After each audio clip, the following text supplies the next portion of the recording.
Здравейте, гавровски рибари, аз съм Монка Такоев. Днес ще направим един бърз, успешен риболов на горчивка, оклей, кой както го смята за редно да се назове. Някои викат праскач. Ето, на 15 метра от дома. Е там, къде са ми кученцата от заря. И там мястото е точно на 15, 20, 30 метра от вкъщи. И мога да кажа, че има доста повече риба от на Гачевци. На Гачевци вървят риби далече, много шума е на нея сладирето. И сега ще пристъпя към навлизането на мястото. Малко е обраснало, зато и ще се прескача. Малко и труден терен, но няма как. Сухо дупи риба не яде. Ето от тук се минава. Е така, има малко тръни капини и мястото е точно там. Както ви казах, на 20 на метра от вкъщи. Може би най-доброто място. За съжаление, само през зимата мога да съм мини от тук. Иначе лятото обикалям от другата страна. Вярно, трънки, капинки, ама като мини Годзилата и оттъпва всичко. Така, днес поводът за моят риболов е за една много красива жена, която ме помоли да й хвана рибка, защото много обича риба. Наистина много красива, невероятна, прекрасна жена. Няма как да я откажа. И затова, въпреки че и гадно, че и студено времето, сега започваме един риболов, ще бъда по-тих. Ето го вира. Ето го вира. Забележете какъв хубав вир. Ето тук има една щайгичка от старите касетки на времето, желязна, на която ще седна. Напълвам си една кофа вода и сядам и ги почвам. Дай вар. Днес ще ловя по една рецепта. Не знам дали го знаете, Бати Сашо от Фейсбука, той е много известен. Ето. И сложих малко храна за рибки вътре, за да се побърква рибата и започваме. Айде първото парче.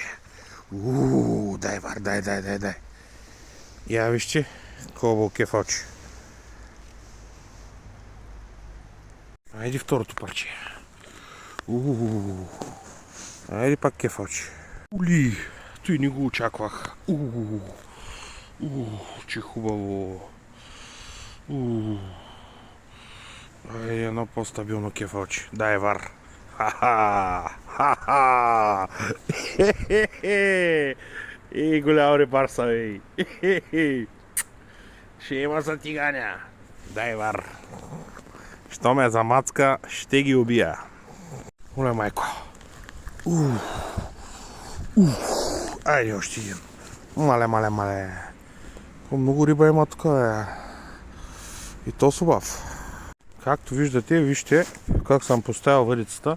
Кефала по принцип обича той да си вземе стръвта. Не е хубаво на кефала да му давате и да му пускате, да му отпускате, да го таковате, нали, да се опитвате да гоните кефала с стръвта. Опитвате се да заложите пувката на едно място и той кефала като и гладен отива и взема. Той не е глупа риба. Ето, както виждате, е кофичката. Значи 4-5 парчета. Мислех да ловя съвсем друга риба, те почнаха кефали да кълват. Ама какво да правиш? Сега ще видим габровски рибари. Ще видим, ще има ли удар. Оп. Пак пипане. При най-малкото повеждане вече си засичам лекичко с върха.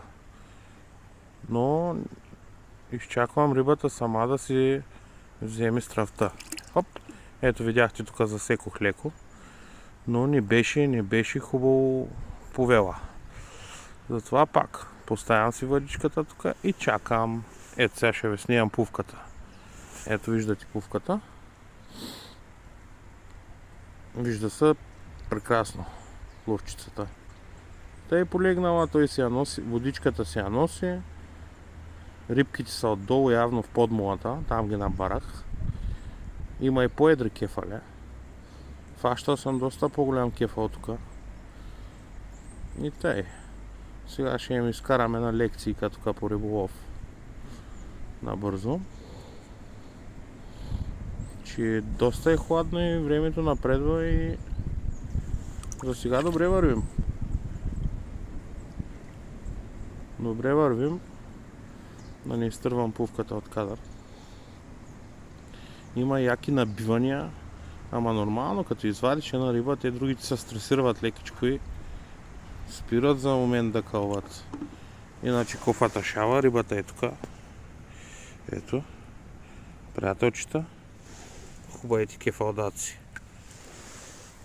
Още 5-6 и няма къде да ловя повече. Дайвар. Айде бе. До сега са прави на тарикар пидеращите. Ха-ха, фанах ли тази с тебе? Шматка, шматка. Ха-ха. Его вижте. Тук 3 парчета, айде четвъртия. За мацката мага ще има кефале. Понеже ми стана интересен риболова и искам да се опитам в снега, в мокрото да запаля едно огънче, колеги. Късичко е тук, да ми топли, има доста пластмаси, бутилки и бокуци, които мога да изгоря и да използвам. Но затова първо ще търся сухи неща. Сухи неща като клечки, които ще мога да запаля. Клечки, найлончета и бокучета, защото е интересен риболов, а пак не ми се прибира. По-добре малко огънче да си направя тук, да събера клечурак и да се опитам да хвана още някой рибка, приятели. И тъй, продължавам нататък. Ето там, вижте, има един прекрасен найлон. Търсете найлони, тънки неща, които горят яко его. Ем чистите природата, ем ще се стоплите. И докато чакаме да фаним кефали, ще се опитваме и тук да запалим едно късо огънче. Монката кой е в дайвар. След малко ще я включа. Забележете найлона и сухите клечки. И така, тук съм подготвил още, те са по-мокри, ама важното е да пламне найлона и после клечките. Те се слагат най-долу и се надявам да имам успех.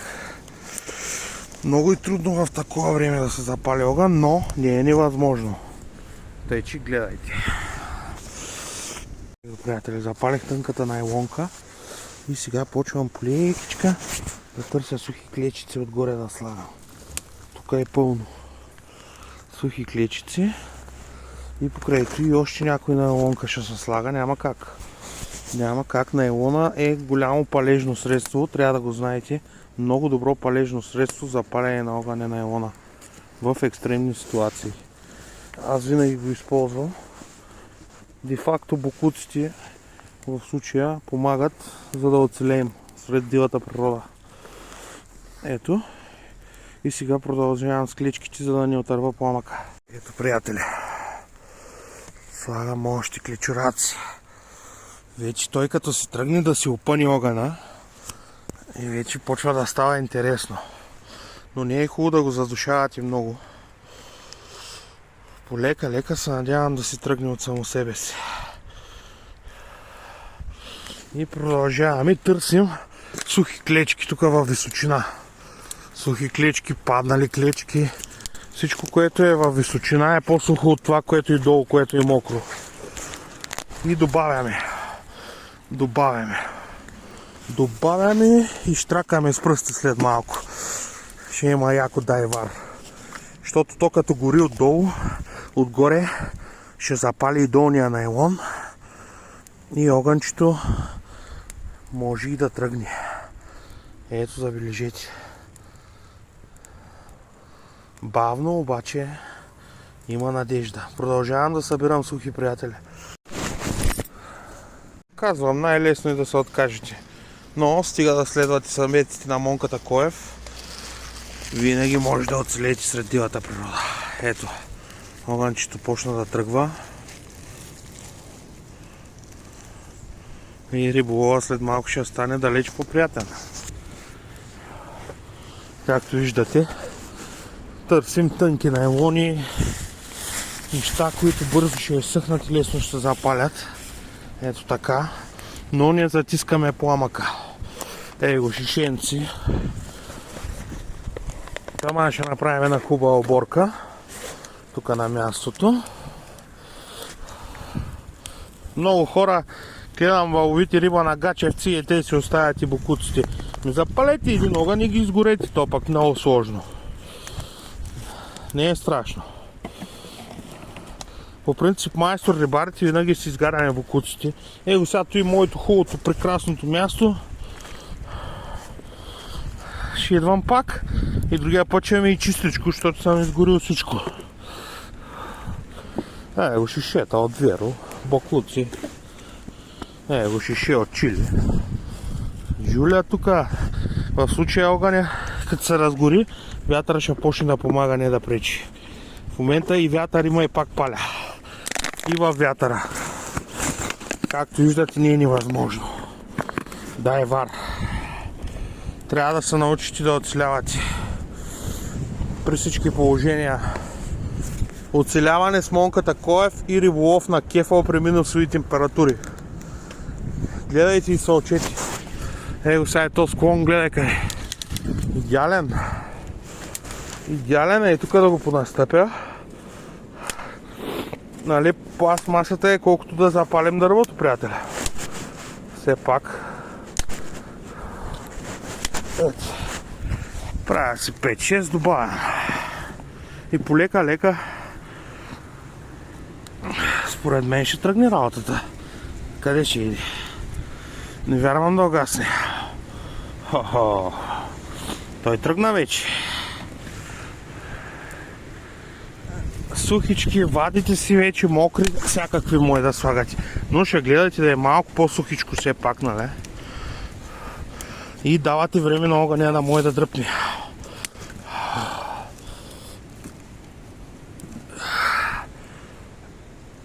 Его, приятели. Ред кокали, ред зели. Ред кокали, ред зели. Ред пластмаса, ред дърво. И почвате. Тръгне ли, няма спир като и нещо. Пластмасата е като барут. Запалите ли я веднъж хубаво, това е най-хубавата разпалка. Ево. Повече от той, само вече дебели ще търся. И като слагате дърва, ще гледате да не затискате много пламъка. Ето, запали с огъня. Почвам вече тук да се събирам. По-дебелички вече. Най-трудното мина. Айте на времето, приятели, на гачевци беше пак -1. Смяха ми се, мъчих се в снега да запаля огън. Смяха ми се колегите, ха, то са утли в снега ще паля огън. Никога не мога да стане. Имах 2 шета от бира. 2 шета от бира. И на второто шишек, като го изпих, чак тогава се запали огъня, като запалих едно дебело дърво. После танцувах кючек на дървото, пак другите колеги почнаха да треперят, като видяха на мен колко ми е готино. Така че няма нищо невъзможно, както виждате. И в снега, и в мокрото не е невъзможно да се запали огън, просто трябва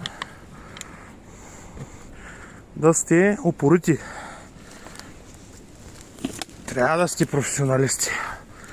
Сега като го запаля, продължавам да жуля кефалите. Доста време ми отне, но сега ще си стопля ръчичките. Вече риболова отива на друго. На истината да иде, приятели. Огъня тръгна. Дай вар. Трудно, ама тръгна. И сега остава само да се наслаждаваме на риболова. След като вече няма студ, ще има вар. Дай вар! Те вече друга работа. Дай вар, хас мукар стана. Дай вар, хас мукар.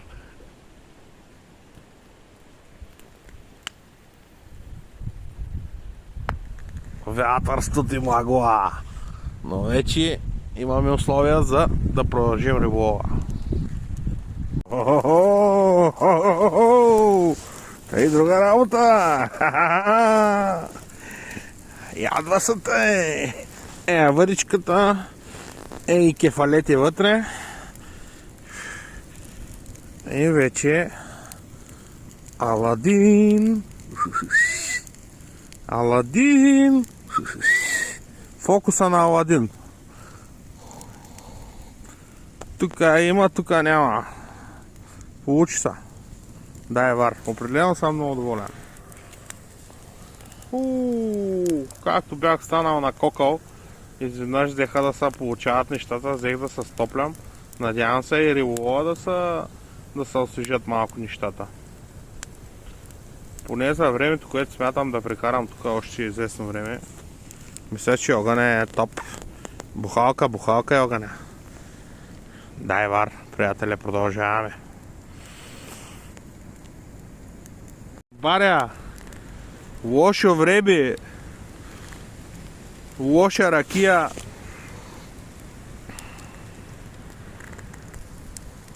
И лоша жена няма. Дай вар. Всичко под ножа. Гледай. Рай. Гледай коста. Направо чудо на чудесата. Истински огън. Нямаше да спят. Направо гърми. И пак да чакаме. Следващата рибка. Какво да правим? Чакали ми имам калванета, обаче не повлича хубаво. Откачат са се. Дай вар. Следващото парче. Аз като ви казвам, че работа вари на добре.